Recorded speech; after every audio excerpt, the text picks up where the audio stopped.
All right, guys, we're back for our painting section of our tutorial. Hopefully by now your artwork should look something like mine, where you have the background that we laid out together, and then you've also added in your own person screaming and your own person in the background. Now for me, since I'm out with COVID right now, I decided to draw myself, and I am screaming because the coronavirus is back there coming for me. We're gonna go ahead and start in on our painting so we can see what we're supposed to do. So what we know of the Impressionists is when they painted, they liked to paint in small little chunks of color, because all of those colors together would help kind of trick our eye into seeing the illusion of more color and the illusion of more light than there actually was. So we're gonna paint in the same way this time around. So when we paint, we want to make sure we're looking at our original artwork. So hopefully you have your Chromebook up so you can be looking at an example of that artwork. And I'm going to start, let's start with our sky. That way we can paint kind of top to bottom so our hand isn't smearing as we go.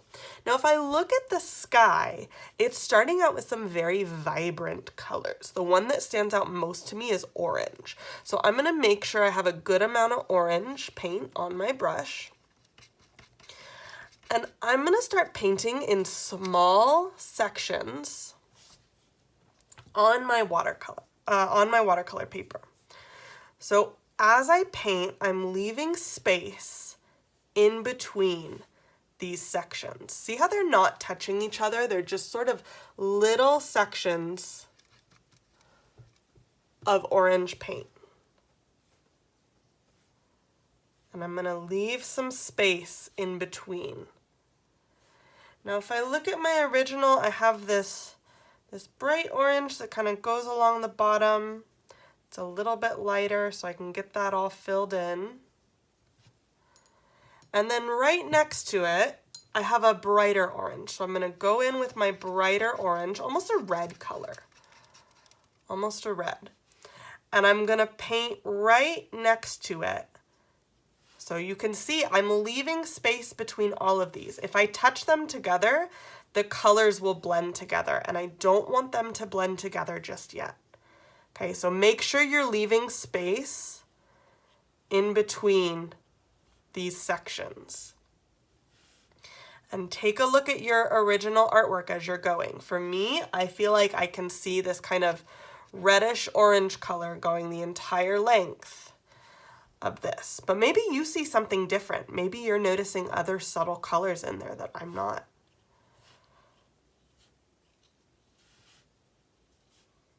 Okay, so we're going to be painting more than one day. So what's going to end up happening is all of these sections that we've done, these will dry. And when they dry, we'll come back the next day, and then we can start filling in all these little sections. But for now, we want to leave them separate. We want to let them dry so that we can make sure each of these little marks is staying distinct from the ones next to it. And that'll help give us kind of an impressionistic feel to this artwork. Okay, so you'll finish up the sky like that. And you'll keep using this technique throughout the entire artwork. Even if you can manage to do it on these sections as well, the people you drew over here, and then your main screaming figure, try to use that technique. Try to keep it so that you're only doing little sections at a time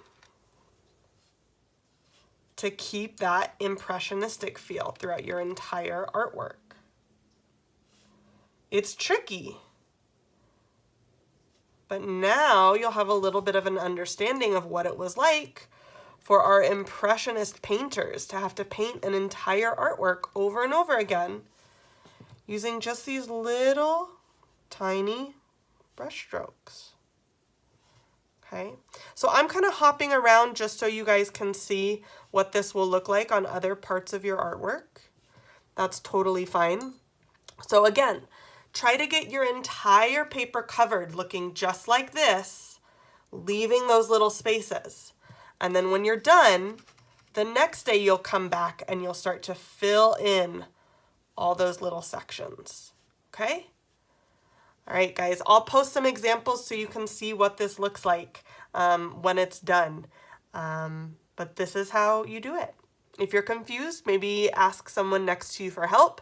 You can go back and re-watch the video, or you can always message me on Schoology and I'll be happy to help you. All right, guys, have fun. Can't wait to see what these look like. Bye.